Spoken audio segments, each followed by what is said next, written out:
here with us now, along with Sam Stein and Pat Buchanan, Washington Post's Jonathan Capehart. Good morning, Very Jonathan. good to have you on board. Jonathan seems a little more chipper than usual this morning. He's got stories he wants to tell. Do you? Do you have anything on your mind? Can you add to what we got? You guys talked all about Eric Massa, and talked about the fluffing of the hair and the Rom naked and tossling. That's pretty I don't have any hair, so I don't know y'all's verbs for messing with this stuff. Right. And then Rom naked in the shower. And so, but you guys you said that. But you didn't talk about this story about Massa's story that he told in that radio interview on Sunday on the ship in the Persian Gulf during Operation Desert Storm. What's that? So he was on 4 hours. Oh my God. So he goes back to his room, which is really, really small. But this is when he's in the Navy. He's in the Navy. They're on a ship in the Persian Gulf. They have bunk beds, a fold-down table, and a sink. This is what he says. And he walked in where his roommate was, as he said, euphemistically, remembering his wife.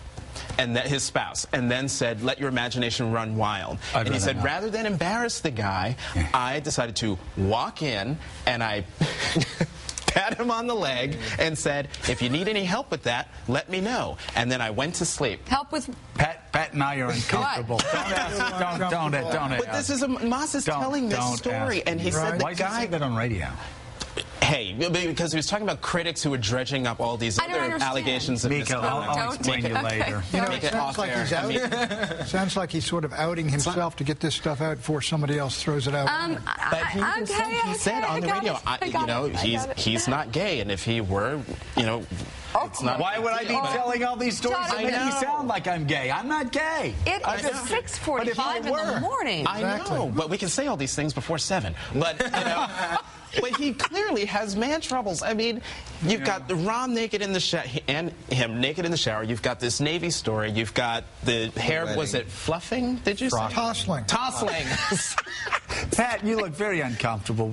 Should we move on? How far away from me he is? I'm away from you. Pat. We thought you two were going to have your own show on MSNBC, but I don't know. Blowing himself up. Coiling. He has stepped on a few landmines. Sad. I tell you, he's going to be on Brother Glenn Beck this afternoon. That's going to be a real fun watch. Yeah. Okay, so let's read. Let's move on quickly. Sure. Op-eds. Here's Mika's must-read op-eds. That'd be great. Pray to God it's not about Massa. It's not. Good. Which. Good. Wow. Just okay. Mark Thiessen has one of his first. I think he's the new. He's a editorial writer for the Washington Post now. He's also been on this show. Alrighty. If lawyers once thought to free captured terrorists are now setting U.S. policy when it comes to the release of Guantanamo detainees, moving terrorists to the United States, trying senior al-Qaeda leaders in civilian courts, and whether to give captured terrorists Miranda rights, then, as Senator Chuck Grassley put it, the public has a right to know who advises the Attorney General and the President on these critical matters.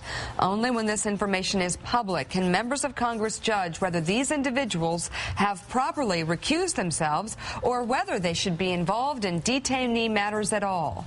The charge of McCarthyism is intended to intimidate those raising legitimate questions into silence. But asking such questions is not McCarthyism, it's oversight.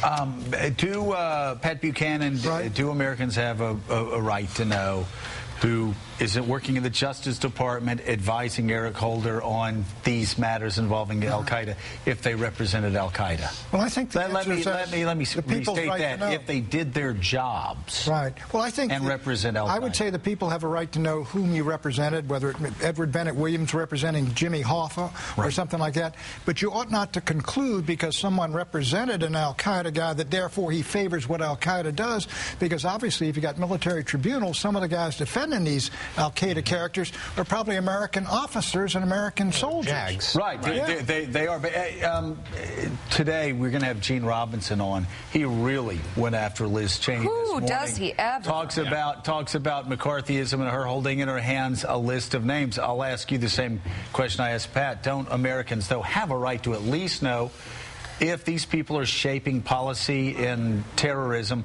Don't they have a right to know if they represented al-Qaeda members? Do they or not? I mean, listen, there's a fair argument that, disclosure is helpful, but look at the first sentence in this editorial. If lawyers who once sought to free captured terrorists I mean, that's not what these lawyers were doing. They were trying to defend habeas rights. They were trying to defend the criminal justice system by actually offering a defense to suspected terrorists. Right. They're not al-Qaeda sympathizers. No, they're not there saying, oh, let this guy who's suspected... But hold on a second. Read the first line again. If lawyers who once sought to free captured terrorists... Okay, now that offends you. I'm going to say, as a lawyer... Yeah. That doesn't offend me because, first of all, they're suspected terrorists. Yes. They're not terrorists. And if you were a lawyer, and for people that don't understand this about America's criminal justice system, if you're an attorney, and you know, if you're a defense attorney, sure, and you are asked to go defend a suspected member of Al-Qaeda, your job is to try to do everything you can do to defend him, to get him free, because you know the other side's doing everything they can do to try to execute. But Joe, in one of these cases, it wasn't about defending him to set him free. It was about defending him so that he could have a proper hearing. I know, but all I'm saying is, even if it is to set them free, that's some of these guys' job. That is an if they have a right to be set free, if the prosecution doesn't have a strong defense, then damn it, that lawyer has a responsibility. Isn't it the line? Shouldn't the line be if lawyers who once sought to defend suspected terrorists? Yes, it should be suspected terrorists. But Joe is right. Look, if they go in there, their job basically is to get that guy exonerated and not guilty from the jury. And in American jurisprudence, you're not guilty, you walk free. Yeah, exactly. So, but that is oversimplifying it. Yeah, but no, I mean, look, people have we're not oversimplifying it. You're defending the justice system. I'm defending the justice system. We're not oversimplifying it. We're taking it to the worst case scenario, and I'm saying, no, damn it.